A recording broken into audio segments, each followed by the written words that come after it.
Sa pagsisimula ng pelikula, pinakita sa atin ang batang babae na umiiyak sa gitna ng kaguluhan. Sa paligid niya, ang bawat isa ay tumatakbo para iligtas ang sarili sa mga gusaling gumuguho na sanhi ng mga sanga ng puno. Pagkatapos, isang boses ang nagsasalaysay patungkol sa kasalukuyang sitwasyon ng mundo. Sinasabi na walang sinumang tao ang nag-aakala sa delubyong pangyayaring ito. Makikita natin ang magulong estado ng buong lugar kung saan ito ay nilamon ng mga puno at halaman. Nalalansag ang mga gusali at tila ba walang tao ang nakaligtas sa nasabing delubyo. Sinabi din ng boses na 2 years ago, sa di inaasahang pangyayari, ang mga halaman na nagbibigay buhay sa mga tao, ay siyang pumatay rin sa mga tao at sinakop nito ang buong mundo. Ang mga sanga ay para bang may buhay na kung saan nilamon nito ang bawat syudad at mga bayan. Sa loob lamang ng 1 taon, makikita na ang mundo ay parang nilulumot na dahil sa hindi maipaliwanag na kababalaghan dulot ng mga halaman. Lumipat ang eksena sa lalaking nagngangalang Yang Hao at anak nitong si Yuan. Himalang nakaligtas ang mag-ama at sila na lang ang natira sa syudad. Ginagawa nila ang lahat ng paraan para lang makaraos mamuhay. Habang nasa gubat si Yuan, nakatitig siya sa isang aso nang biglang dumating ang kanyang ama at pinagalitan siya dahil sa katigasan ng ulo niya na huwag umalis sa safe zone. Habang sinusuway ito, tumakbo si Yuan para habulin ang aso. Hinabol siya ni Yang na sinasabing huminto dahil mapanganib sa kagubatan, pero ayaw pa rin makinig ng anak niya. Biglang nag-alarma ang kanyang relo, nangangahulugang palubog na ang araw. Lalo itong ikinabahala ni Yang dahil lumalabas lamang ang mga halaman sa pagsapit ng dilim. Kalaunan nakarating siya sa gitna ng gubat at bumungad sa harap niya ang kanyang anak at higanting struktura ng halaman. Napupuluputan ng mga sanga nito ang ilang bangkay ng tao at para bang kinakain ito ng puno.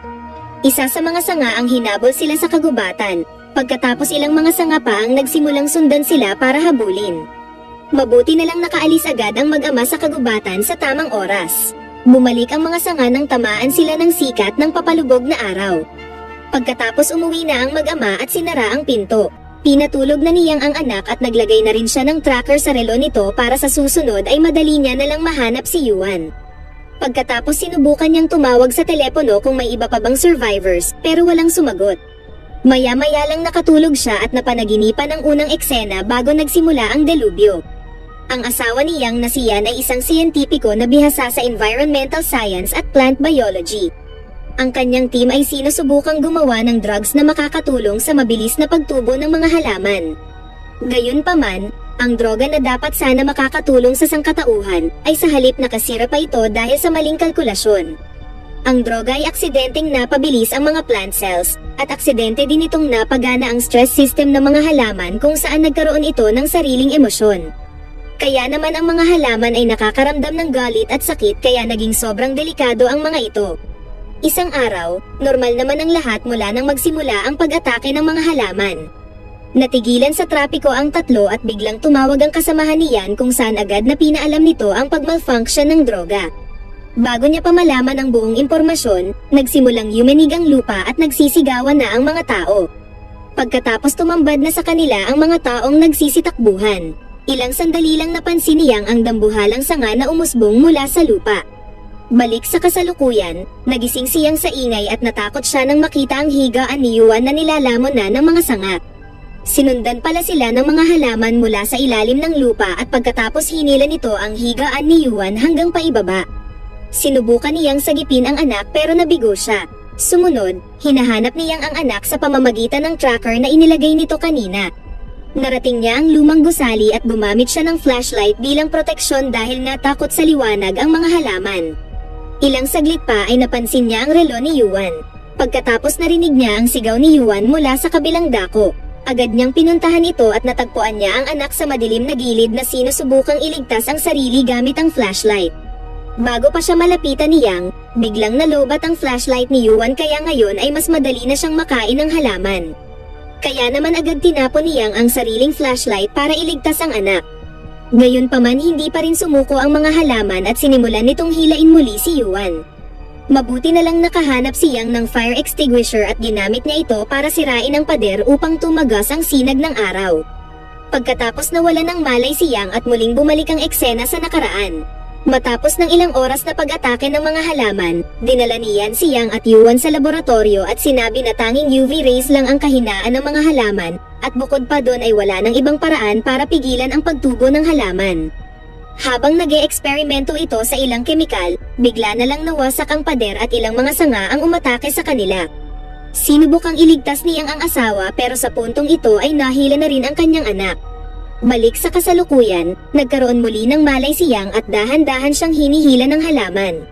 Ilang sandali lang, biglang dumating ang sundalo na nagngangalang Limo at sinimulan nitong kalabanin ang mga halaman.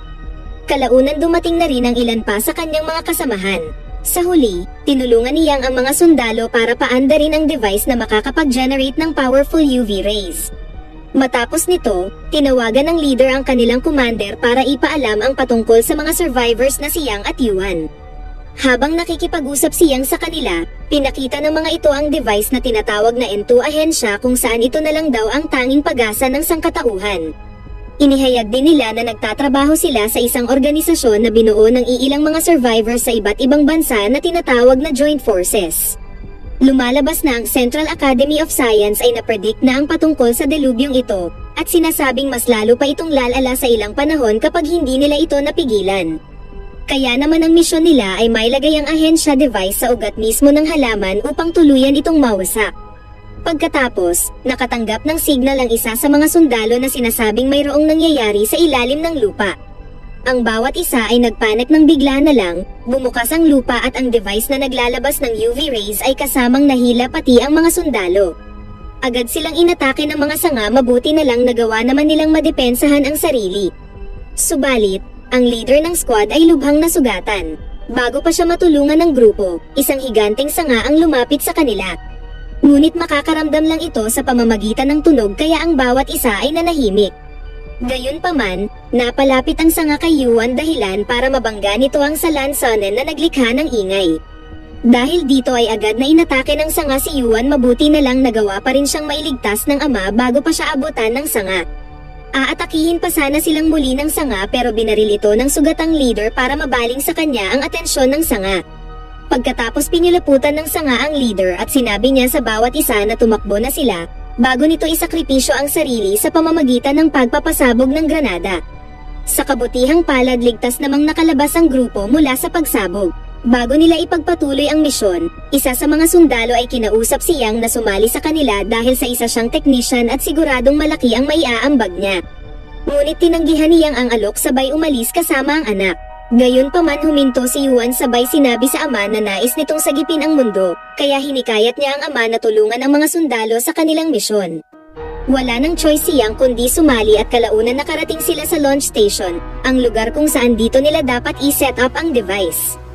Ilang sandali lang, nakatanggap muli ng signal ang sundalo sa kanyang tablet na naga-alerto sa kanila patungkol sa susunod na pag-atake ng mga halaman. Nayanig muli ang lupa at gumuho ang katabing gusali. Tumakbo ang grupo para iligtas ang kanilang sarili. Nagtatakang tinanong ni Yang kung bakit sunod-sunod ang pag-atake ng mga halaman at tugon naman ng sundalo na nangyayari daw talaga ito minsan. Nagtago sila sa isang bus pero sa kasamaang palad, hindi pinalad ang naiwang sundalo at siya ay naabutan ng halaman, pero bago ito ay nagawa niya namang maitapon ang device sa mga kasamahan. Pagkatapos pinaandar na nila ang bus, subalit nasundan pa rin sila at kasunod nito ay nahulog sila sabay nag-crash sa gusali. Kahit papano ay nakaligtas pa rin sila sa pagbagsak at biglang tumahimik ang paligid. Sinubukan nilang kontakin ang commander pero nawala ng signal at sila rin ay na-stranded. Mabuti na lang napansin ni Yang ang signal tower sa kabilang gusali. Plano nilang pumunta sa gusaling yun pero ang problema ay kailangan nilang tawirin ang nangangalawang na tulay at maaari itong mag-collapse anumang oras. Gayunpaman nilakasan nila ang kanilang loob at sinimulang tumawid sa tulay.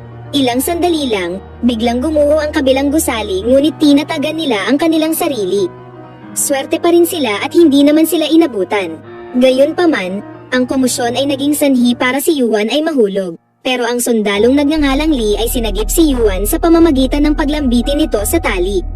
Sinubukan niyang hilain sila pero malapit nang maputol ang tali. Sa huli, pinutol ni Lee ang tali at nagawang masagip ni Yang ang anak. Nagpasyang magsakripisyo si Lee upang mailigtas lang si Yuan. Kasunod nito, tagumpay ngang nakarating ang grupo sa kabilang gusali pero masakit sa kalooban nila ang pagkawala ni Lee.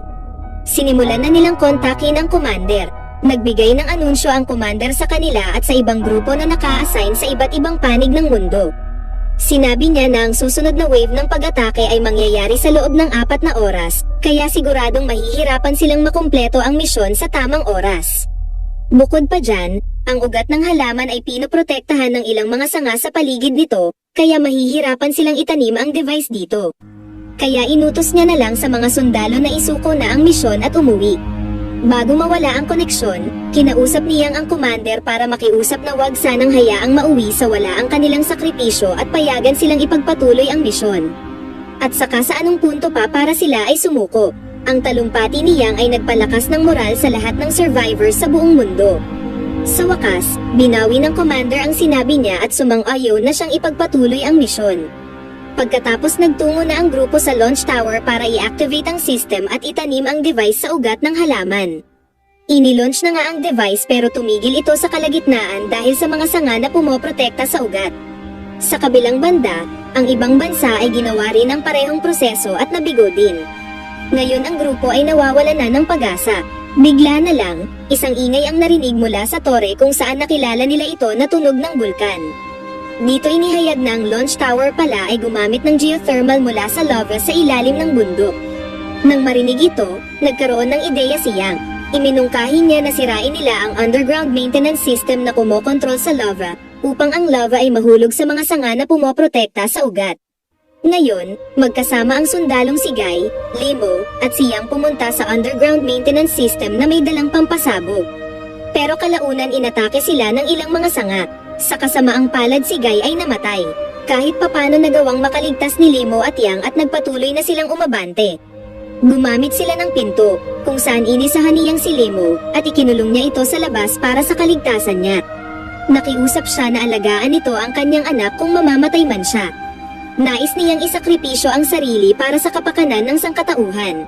Gamit ang CCTV camera sa silid, pinahayag niya ang huling pamamaalam sa kanyang anak. Sa huli, pinasabog niya na ang bomba at sumabog na ang maintenance room. Pagkatapos nahulog na nga ang lava sa mga sanga at sinunog ito. Dahil dito, ang ahensya device ay nag-restart at nakarating na rin ito sa ugat kung saan tuluyan na nga nitong sinira ang buong system ng halaman. Bilang resulta, nagsibagsakan ang mga higanteng sanga at ang mundo ay muling naibalik sa dati nitong anyo. Nagtapos ang pelikula kung saan si Yuan, Limo, at ang grupo ay pinagmasdan ang syudad. Isinalaysay ni Yuan na ang tao ang pinakamahalagang nilalang, subalit wala silang magagawa laban sa kalikasan. Kaya naman ang mga tao ay hindi dapat sirain ang kalikasan sapagkat may kapangyarihan itong maglikha at magwasak.